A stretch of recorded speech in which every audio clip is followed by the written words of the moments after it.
ادعوا للعلم وللعمل لا شيء سواه يهذبنا. هذا القرآن هو الهادي لأوائلنا وأواخرنا، يدعو للعلم وللعمل لا شيء سواه. إن الحمد لله نحمده ونستعينه ونستغفره ونعوذ بالله من شرور أنفسنا ومن سيئات أعمالنا، من يهده الله فلا مضل له ومن يضلل فلا هادي له، وأشهد أن لا إله إلا الله وحده لا شريك له، وأشهد أن محمدا عبده ورسوله. اللهم صل وسلم وزد وبارك على حبيبنا محمد وعلى آله وصحابته أجمعين. برایانی عزیز و خۆشەویستم، لە پرۆگرامی زاد قۆناغی دووەم بابەتی حەدیث و فەرمودەی پێغەمبەری خۆشەویست صلی الله عليه وسلم. إن شاء الله ئەمڕۆ ڕۆینە سەر فەرمودەی ژمارە 12، الحديث الثاني عشر.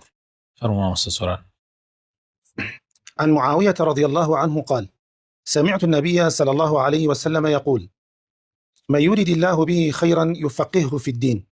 وإنما أنا قاسم والله يعطي، ولن تزال هذه الأمة قائمة على أمر الله لا يضرهم من خالفهم حتى يأتي أمر الله. والله لما معاوية كوري أبو سفيان وخويل الرازي به أفرمي يوم لبيغمبر بو صلى الله عليه وسلم فرموي: هر کەسێک خوا خێری پێی بوێ شارەزایەکە لە دینە، من تەنها دابەشکەرم، یعنی ئەم عیلمە دابەشەکەم، ئەوەی کە ئەبەخشێتن خوای پەروەردگارە، و بەردەوام ئەم ئومەتە لەسەر خێر، یعنی کۆمەڵێکی لەسەر خێر ئەمێنێ، بەردەوام ئەم ئومەتە کۆمەڵێکی، یعنی کۆمەڵێک لەناو ئەم ئومەتە لەسەر خێر و چاکە هەر ئەمێنن. یعنی ئەوە نییە بڵێ کابرا وەکو عەشایر لای خۆمان ئەڵێ حەق نەماوە بەخوا، نا، حەق هەر ئەمێنێ، کۆمەڵێک لەسەر حەق هەر ئەمێنێ، لا يضرهم من خالفهم. يعني هر کەسێک دژایەتیان بکا و پێچەوانەی ئەوان ئیشکا زەرەر بە ئەوان ناگەێنێ، ئەوان لەسەر وەکو وتراوەڵێ القافلة تسير والكلاب تنبح، يعني قافلەکە خۆی بەردەوامە، کاروانەکە بەردەوامە، خوا پەنامان دەودوو لە ڕووی جەنابتان و ڕووی ئەوانەی کە گوێیان لێبێ، سەگیش با بۆ خۆی بوەڕێ، يعني ئەوان گوێی نادەنێ حتى يأتي أمر الله، حتى ئەو ڕۆژەی کە فەرمانی خوای پەروەردگار دێت، کە ڕۆژی قیامەت. الراوي الحديث معاوية بن أبي سفيان الأموي القرشي رضي الله عنه، أحد كتاب الوحي، مؤسس الدولة الأموية في الشام وأول خلفائها، أسلم قبل فتح مكة، ولما استخلف أبو بكر الصديق رضي الله عنه ولاه قيادة جيش تحت إمرة أخيه يزيد بن أبي سفيان، توفي في دمشق عن 78 سنة. معاوية كر أبو سفيان راوي أم حديثية خويل الرازي به، یەکێک بووە لە لەوانەی کە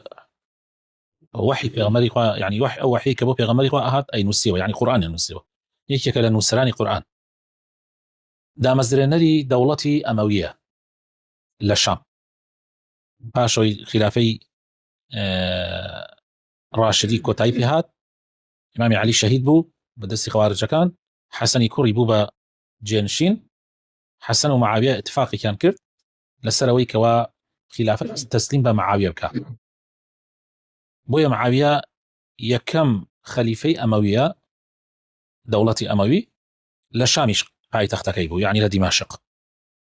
أسلم قبل فتح مكة، يعني فيش فتح مكة مسلمان بوه معاوية. كاتي أبو بكر الصديق بوبا خليفة أبي كردا يكيك لا سوال سالاركان، أو أني كسر برشي جێشی سوپای ئیسلامیانە کرد، بەڵام لەژێر فەرماندەیی یەزیدی برایە بوو، یەزیدی کوڕی ئەبو سوفیان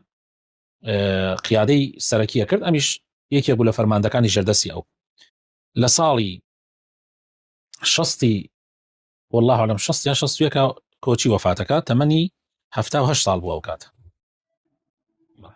شرح المفردات: يفقهه، الفقه هو الفهم، أي يرزقه الله تبارك وتعالى فهما وذكاء وقوة إدراك، فيكون بذلك فقيها عالما بالأحكام الشرعية عاملا بها، وهذا أعظم ما يؤتاه العبد. يفقه في الدين، يفقه يعني شيء، يعني فقه يعني فهم، يعني تيجيشتن ما بس أي ليرة أويك، يعني خوي تعالى هركس خوي تعالى خيري بيه بيه تيجيشتنو زيركي و زوو تێگەیشتن، یعنی وەکو بەڵێ کاتێ شتێکی بۆ باسەکرێت لە دینای یەکسەر لی تێگا ئیدراکی بەهێزە لەوە هاتووە. کەوابوو لێرە مەبەستی فەقیه فی الدین یعنی بێتە فەقیهێکی عالم بە ئەحکامی شەرعی، کەسێکی تێگەیشتووی زانا بە حکمە شەرعیەکان و ئەبێ عەمەلیشی پێ بکات، چونکە فەقیه بەو کەسە ئەوترێت کە عەمەل ئەکا بەو عیلمەی کە هەیەی. جا ئەم حەدیثەش بەڵگەیە لەسەرەوەی کە یعنی بەڕاستی پلەپایی ئەو کەسانی کە لە دینە شارەزان پلەپایان ئەی فەقیهن پلەپایان زۆر بەرزە لای خوای پەروەردگار و نیعمەتێکی زۆر گەورەشە کە خوای تەعالا هەر کەسێک ئەمەی پێ ببەخشێ بەڕاستی گەورەترین نیعمەتی پێبەخشیوە. يقال فقه إذا صار الفقه له سجية، وفقه إذا سبق غيره إلى الفهم، وفقه إذا فهم. بس شواز هاتوها أم وشيء بضمي قافكي فتحي قافكي بكسري قافكي. هذا كيش معناه يعني معناه كان همي لدوري تيجيشنا ديتو الرابع معناه كي زيادو كميتيا بون منا أجر بترا فقوها فلان أجر بضمه وترا فقوها معناه يوايا كوا أو كسا أو وندل دينا شارزايا كبو تشتكي ملكية يعني ملكية شون عسرتو لو بواريك خدتيا اختصاصتها حبر سيالك اللي كم جارة قريتها بو كتاب وأوانا هل إيزاني بو تسجية أي أجر بفتحة فقهاء يعني لخلقي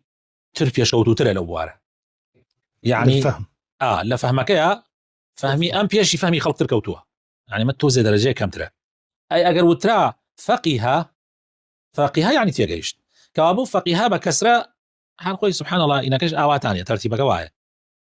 بكسرة يعني بس تيجيشني كلا لخوارو فقهها درجة قرات بانتر فقوها وترى السر يعني ترى رات السروة أو الدرجة كي زور برسرة أمس لغتها هاتوا. أنا قاسم، فكان إذا قسم بينهم شيئا يقسمه بالسوية ويعدل بينهم. يعني ما بس أويا من بس دعبش يكم أو كسيك أي بخشيه خواه يعني ليه تعنتيك نفسي من تنها دعبش يكم خواه ناردوتي من دعبش يكم يعني بس ليه أويا كخلق ببس يتخواه وضلي خوي بس يتخواه ونقبع فيها غمره صلى الله عليه وسلم وزور قرنقه. والله يعطي، فالمعطي حقيقة هو الله تبارك وتعالى، فالأمور كلها بمشيئة الله تعالى وتقديره، فهو يعطي كل واحد من العباد على قدر ما تعلقت به إرادته سبحانه. معطي حقيقي بخشي نري حقيقي خواهي پروردگاره علم به پاره به هموش تي خواهي دا سمعت به خواهي بخشي خواه بخشي بيد أي بخشي نشي بخشي ناي بخشي كابو هموش كان بمشيئتي خواهي تعالى هر عبد العبد كان يشتي بيه ببخشي أواني بيويست بيت أواني خواه بباشي بزاني أواني خواه ببيويستي بزاني بو كاسكا أي بخشي بي وبي تعقية كاتوا. قائمة على أمر الله أي حافظة لدين الله عاملة بشرعه ثابتة عليه. يعني كومالك لأمتكي في غمري خاص الله عليه وسلم هر أمينا حتى روجي قياما عرزقاري لدينا كان عمل بالشريعتكي كان لسريشي جاي ربن أود النيات أنا كمان وأمست حزار شوار سطو تقريبا زيكي 50 سال بسروية تقريبا أو أبي حزار بابل نزيك بيته الهزار وبين 100 سال يعني روج النبوة كومالي لأمتي الإسلام نسحق نبوات روج النبوة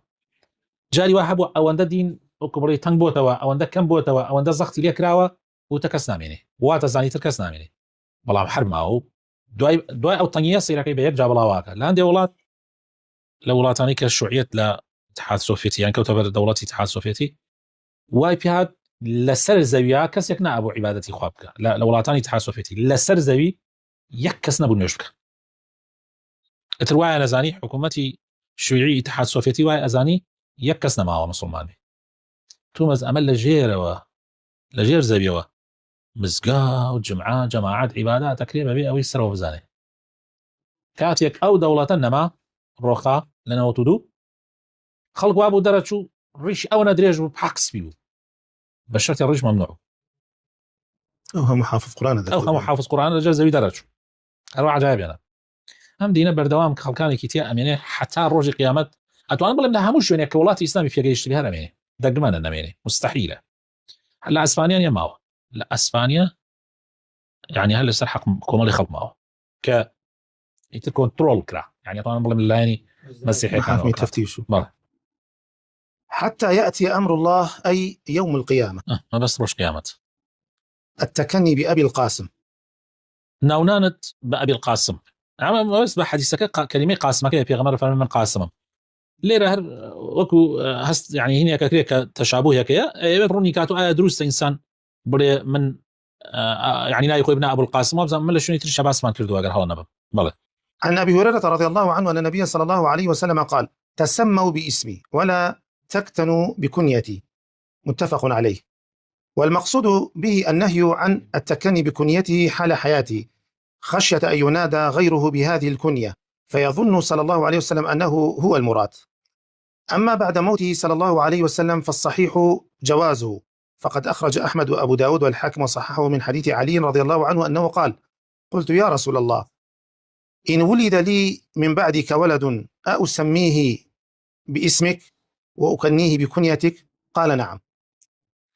بلى طبعا تكني بأبي القاسم تكني بأبي القاسم بقول لي رهنا آياته اللي بقول لي حديثك وشيء قاسمي تاعك أفرمي أنا قاسم ليلة حديثك شمان هي في وندي بموه هي أبو هريرة قريته خالد الرازي بك وفي غمر صلى الله عليه وسلم فرمي آسعي الناو بناي من وبنن بلام نازناو بناي نازناي من وبنن في غمر صلى الله عليه وسلم محمد أبو القاسم بوه طبعا أم حديثة ما بس بي أويك تكني يعني نازناو نان بناي في غمر صلى الله عليه وسلم كاتك لجيان هي بلام لباش وفاتي في غمر صلى الله عليه وسلم آسعية بفي أول جايك يسأل دعوة دي بو نازناي في غمر صلى الله عليه وسلم باش نبوه الله هندي لا لا لا لا, لا خلقي لو كاتا حرب أبو القاسم باني في غمر أنا صلى الله عليه وسلم في غمر صلى الله عليه وسلم خوا بي خوشنية كوا بانج بكريت وبركات له ما بس في أو نبي ما بس في أو نبي لبرأوا نهي كردوا لوي كنا نازنا وناز بناوي أو بنري كم كزناي في تو محمد حاولتوا أبو القاسم مسلمان شوتوا أنا رسول الله يا نبي الله يا رسول الله مشركة كانوا أواني تازة إيمان داربون دقمن يعني تيا وتيت يا محمد دقمن حاولتوا يا أبو القاسم بتعبتي جولك يتر لي رأوا بوي أو تفاهم مدروس نبيه والله فاش وفاتي في غمر صلى الله عليه وسلم أويك الصحيح به ديار خلاف يكيه أويك الصحيح به أويك جائزة أقل نكلي باشتره والله ماكو بلي جائزنية جائزة لبرو حديثة صحيحة كعلي قريته أفرمي وتم أي في غمر صلى الله عليه وسلم أقل من عليك مبو باشتو أتوان من ناوي تويلي ابنم فرمي بالي بالفعل يعني يعني محمد حنفية يعني هني أو ناوينا محمد وأتوانم بكنيتو وبانيكم فرمي بالي كوابو دروسته لباش وفاتي في غمر صلى الله عليه وسلم. الشرح الإجمالي للحديث أفاد هذا الحديث أن من يريد الله به خيرا عظيما ونفعا كثيرا يمنحه العلم الشرعي الذي لا يدانيه خير في هذا الوجود في فضله وشرفه وعلو درجته لأنه ميراث الأنبياء الذي لم يورثوا غيره وأن الرسول صلى الله عليه وسلم مجرد قاسم ومبلغ للعلوم الشرعية يبلغها عن رب العزة والله عز وجل وحده هو الذي يعطي الحفظ والفهم من يشاء ولا تزال طائفة من المسلمين معتصمة بشرعه ثابتة على دينه متمسكة به إلى قيام الساعة لا يضرها من خالفها أو خذلها. والله الشرح إجمالي حديثك على أم حديثة أو أجينيت كحركة إخوة تعالى خيرك زوري بيبوي شر زاي أكا لدينا هركة إخوة سودك زوري بيبويت لعلم شرعي شر زاي أكا چونکە علمی شرعی هیچ شتێک لەوە گەورەتر نییە هیچ شتێکیش لەوە باشتر نییە ناگاتە فەزڵی و شەرەفی علمی شرعی ئەی سەبرا هەرخۆ گەرسەیریکەین یعنی خەڵکانێک هەیە بەم علمە شرعیە کەسانێک بوون لە دونی خەڵک بوون یعنی لە خوارەوەی خڵک بوون لەناو کۆمەڵگا بەڵام بە علمی شرعی ئێسعان لە وەک ئەستێرە بەرزن خەڵکانێکی شەیە پارە و پول و ئیمکانیاتی مادی و کوورە جاری وایە دکتۆرە یعنی دکتۆرای شەیە پرۆفیسۆرە سبحان الله من حزناكم ناوير زلامية بروفيسورة طبعا سنة ما أولوش يعني ويك لا بن عائلە زۆر دەوڵەمەندەکانی شاری سلێمانی ئەتوان بڵێم کوردستانیش پرۆفیسۆر بوو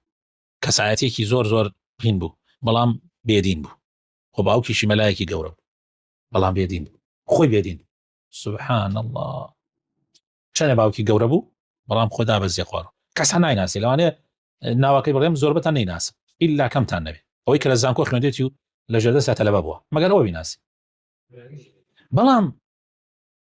خەڵکانێکی تر هەن من ئەزانم باوکی ئسکافی بوو پینەچی بوو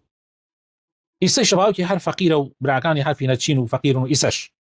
بەس خۆی وەنەوێ دەوڵەمەند بوو بێ نەوەڵا خۆش هەر کەسێکی عتیادیە بەڵام یەکێکە لە ئەستێرەکانی کوردستان بتوێت نەتەوێت ینی مەگەر حەسادە دایگرێتە خوارەوە ئاوە ئەستێرە خەسەرێک خۆ بەدەستی خۆمان نییە ئەم دینار کەسێ دەستی پێوەگە بەرزێگات هەر کەسێ بەریدا دایەوەزێنێت ئیتر ئەمە وایە شەرەفی ئەمینەوایە علم میراثی پێغەمبەرانە و پێغەمبەران لە پاشخۆیان هیچیان بەجێ نەهێڵا ئیلا علم نەبێ نە دینار نە دیرهەم هیچیان بەجێ نەهێڵاوە بۆیە پێغەمبەری خوا صلی الله علیه و سلم ئەفەرمێ بەڵام ئاگاتان لێ بێ من تەنها دابەشکەرم علم بێت یان ئەو پارە و پولەیش کە هاتە خزمەتی پێغەمبەری خوا صلی الله علیه و سلم پێغەمبەر تەنها دابەشێکە ئەیگەێنێت بەڵام ئەوەی کە ئەیدا خوایە یعنی خوایە مێشکێکی سافە دابەتو خوایە کە دەوڵەمەنی و پارە و پول و سمعەت و شوهرەت و هەموو شتێ دابەتۆ پێغەمبەری خوا صلی الله علیه و سلم گەیاندنی لەسەرە ئەمجا بۆ دڵخۆشی ئێمەیش ئەفەرمێ ئاگاتان لێ بێ وا نەزانن ئێوە ئەگەر دەست بەردەن لەم دینایتر زۆر ئێمە بە پێی فش نەبینەوە مامۆستا سەباحوتەنی با زۆر پێی فش نەبینەوە زۆر خۆمان لێبایی نەبێ وا بزانین ئەگەر ئێمە نەبین ئەم دینە بگرین ئەم دینە کۆتایی پێێتی والله حتا قیامەت کۆمەڵێکەر ئەم دینە هەڵەگرێت ئیدەدا تۆ ئەگەر حەزەکەی یەکێبی لەوانە تۆش بۆ خۆت بەشداربی هەڵیگرێ ئەگەر حەز ناکەی کەیفی خۆت جا لە ئەخیریش ئەفەرمێ حتا دژایەتی بکرێن ئەوان هەر زیاتر سوورە بن من لەبیرم دێ ئێمە ئەو ڕۆژانەی کە زۆر دژایەتی ئەکراین زۆرتر گەرمتر بووین بەس کە دەستیان لێبەرداین سادسڕێک زۆر تووشی کرا ڕووی کرا زۆربەمان تووشی زۆربەمان بوو زۆربەی مسلمانان ئەوانەی کە لە کاتی خۆیان زۆر دڵسۆز بوون و زۆر ئیشکەر بوون بۆ ئەم دینە زۆر عەزیێتە دریان بەڵام ئێستا کە عەزیێت نەماوە کە حڕیەت و ئازادیەکی باش ئێستا بەرپا بووە سبحان الله زۆربەی ئەوانە ئێستا تەنها لە ماڵە گۆشەگیر بوون تاقەتیشیان نەماوە بە شەرتی ڕۆژێ لە ڕۆژان ئەوانە دەرشەکران لە مزگەوت هەر بە زۆر خۆیان هاتنەوە ناو مزگەوت نەیانێڵا دەرس بدەنەوە هەر بە زۆر و زۆرداری دەرسیان داوە ئەگەر لە دەشتێکی چۆڵا بووایە بەڵام ئیسە بۆ ساردەبوون و عەجایب بدێ ئاوە بەڵام ئەوە دڵنیا بن کۆمەڵێکە ئەمێنێ و هەر ماویشە لە هەموو شوێنێکی شەهر هەیە قەت مەڵێن ئەو قسەیە غەڵەتە حەق نەماوە مستحیلە ئەو قسە حەق نەمێنێ لەو خولیەت قولیبەت ئەمە دینێکی ئەهلی تەزکیەیە ئەهلی تەزکیە قسەیانە کردووە لە کاتی خۆیان وتوانە لەو خولیەت قولیبەت کەسی چاکنەمە قەڵەوە بێ ئەگەر ئەم دنیا چاکەکاریتیان نەمێنێ ئیتر قیامەتە یعنی یەکسەر قیامەت هەڵەسی هەر کاتێک چی کاتێک خەڵک چاک نامێنێ کە ئیتر یەکسەر قیامەت هەڵەسێ لەسەر ئەو ڕۆژە بایەک دێ مسلمانان هەمووی ئەمرن ئەوەی تۆزە ئیمان لە دڵیا بێ ئەمرێ قیامەت لەسەر کافرەکان هەڵەسی ئەو ڕۆژە ئیتر حەق نامێنێ یعنی قەزمان خەڵکێک نامێنێ لەسەر حەق الله هەر ئەمێنێ الباقي بله. فوائد الحديث سودكاني أم حديثة برايزم شن خالقة. أولا فضيلة العلم والاشتغال به وتعلمه وتعليمه لله عز وجل والحث عليه والإرشاد إلى طرقه والتصنيف فيه وأنه يقود إلى تقوى الله عز وجل. فضل علم أم حديثة يعني باسي فضل علمك كعلم شن قوريه وباسي فضل أومان بوكا كدا إيش كردن لسر علم شن قوريه بخوالها مو إيش كذا نياي قورتره وباسي أومان بوكا كفضلي فيربوني علم وفير كردن يعني يكيك لشت الزور زور قورة كان وهان ما نشد على سري يعني الري ما نشبه بشان دابو أو الرقاية وحركسيك أجر تصنيفك طبعا حركسي أجر السلام رقاية بردوام بيو أجر بشتواني شد بنوسي لسري يا أجر بتواني هو أمرو نوسين من وهسا كم أمرو نوسين راسا نوسين زور زور قدن قالها مستردميكا بس أمرو لنوسين قولتر أم وسائلي تازيك بيابوا شكا نوسين همو كسي خنوارنية همو كسي خنوارنية إسا أم قصي منا بقعت حركة اللي تيغا أم قصي منا كلمة تسجيليكين بقعت حركة اللي تيغا بلا ما قال إسا من بنوسين أم حديثة بنوسمه شرحيكم تنهاكم الله يخلي تيغا تنهاكم الله يخلي تيغا بويا من وها هەستەکەم جگە لە نووسین وەسائلی تر کە ئەمڕۆپەیە بووە بەکاری بێنێ ئینسان لە پێناوی گەیاندنی دینی خوا بەڕاستی گەورەترین ئیشە کە ئەدبا بەرەو تەقوای خوای پەروەردگار. ثانيا أن العلم الذي وردت النصوص في فضله هو علم الشريعة وليس علم ما يتعلق بالدنيا، وأن من لم يتفقه في الدين ويتعلم قواعد الإسلام وما يتصل بها فقد حرم الخير. أو علمي كليرة بحث كراوة ما بس علمي شريعتها راس علمي دنياي زور قرنقة وإسا مع علم دنياي كي واي كردو تا كاميرية تسجيلك أو تا انترنت بلاوي كاتوا أو تا كتيبة على طبع كراوة على بردستمانة ومع علم دنياي كي يشتو تاوه بس أو علم دنياي الزور بي أواني كأم علم دنياي أن بيجاندو زور جابو خوانيه أبو خو بيجاندنا وكم مجر كسكت زور إيماندار بيوم بسي سود جاندن ببشريات وخدمتي بشريات كا مجر أو بقاتا يعني وكبلي أو حركة بيت عبادة بوي وبو علم الدينية براسي علم الدنيا كيش ضبط به علمي ديني الروح قش بيجا شاكا بلام علمي دنياي جست بيجا شاكا من نالب دنياك خراب بلام أجر دنياك للروحيتك للعلم دينيك دابري تنقبتك بويا علم دينيك أساس روحي إنسان قشبك جستشي كنترول به أجر جسد قشبك لسر حسابي الروح أو درجة وائسة هيبيني زررك همو ما هيبيني أو تا يعني نووي دروسك كانوا يتقن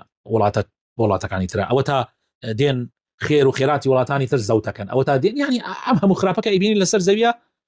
هي أويك أم دينه كنترول أم علمه كنترول لك بعلم ديني علم دنياك كنترول لك بعلم دينيك. العلم الشرعي قسمان: فرض كفاية وفرض عين. فرض كفاية إذا قام به ما يكفي سقط عن بقية الناس كتعلم الأذان والأمر بالمعروف والنهي عن المنكر ونحو مما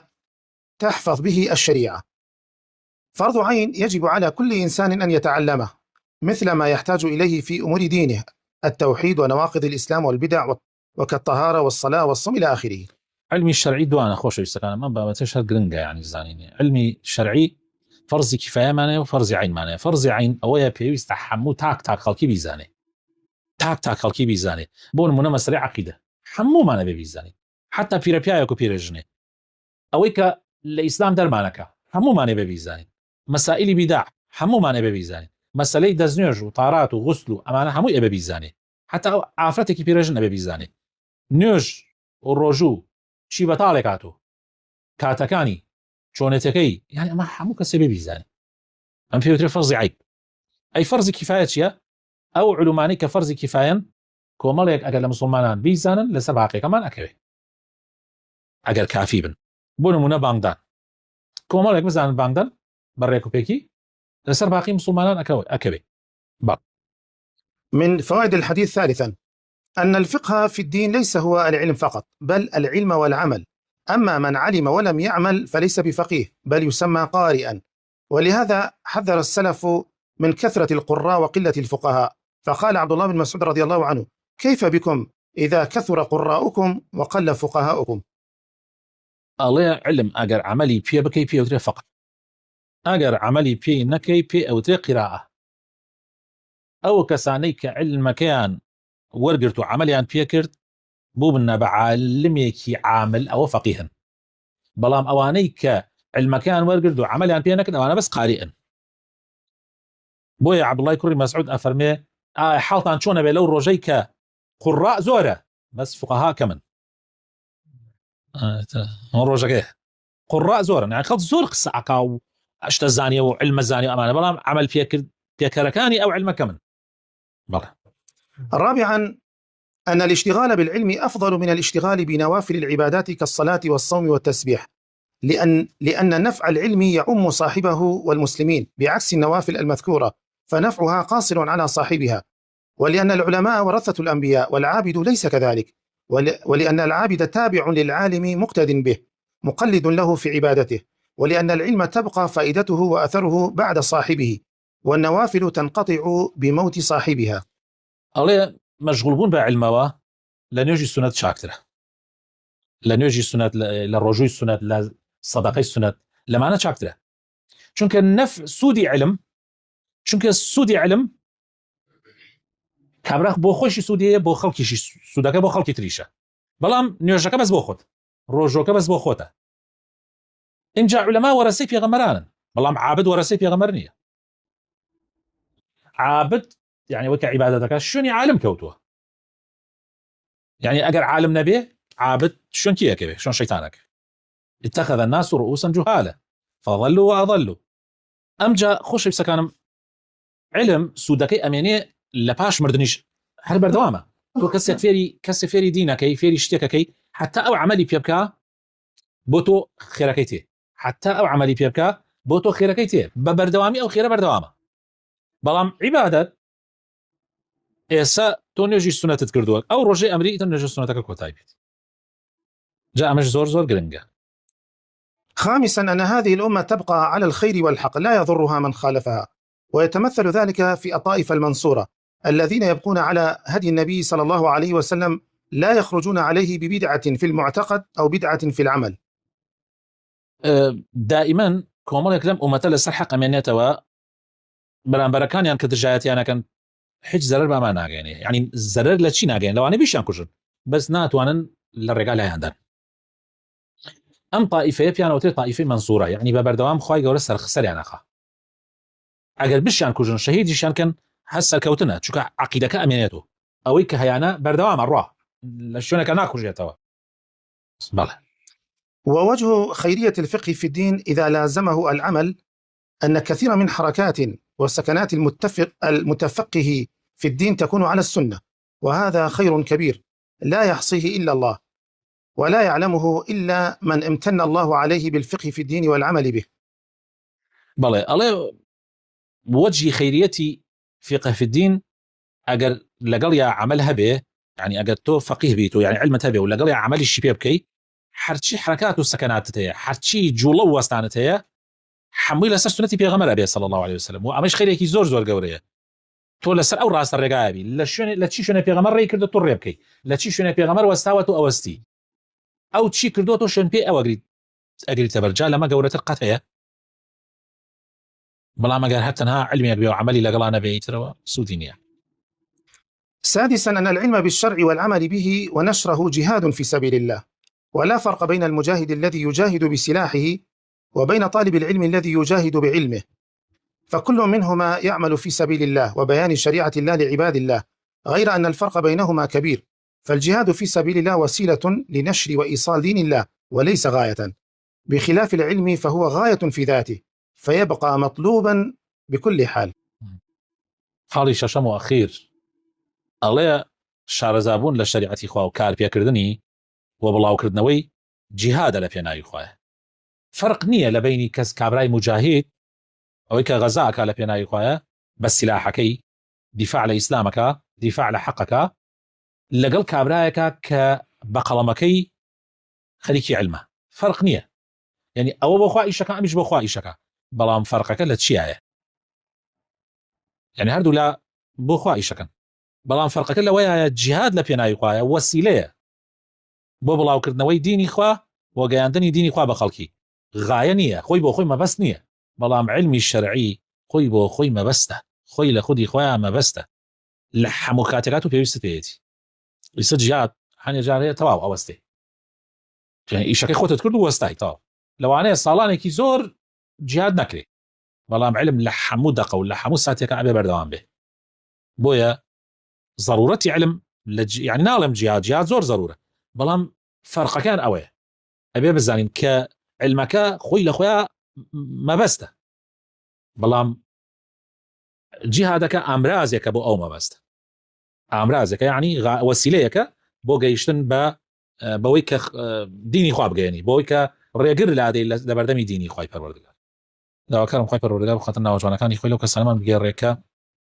ئەهلی علمە بن بە فێربوون و بە فێرکردن یا ڕەبی خوایە ئیسلاحی حاڵمان بکەی یا ڕەبی خوایە ئیخلاص و نیەتی پاکمان پێ کەرەم بکەی یا ڕەبی خوایە بخاتە ناوجوانەکانی خۆت بخاتە ئیسمی عەظەمی خۆت لەو تائیفەیە بین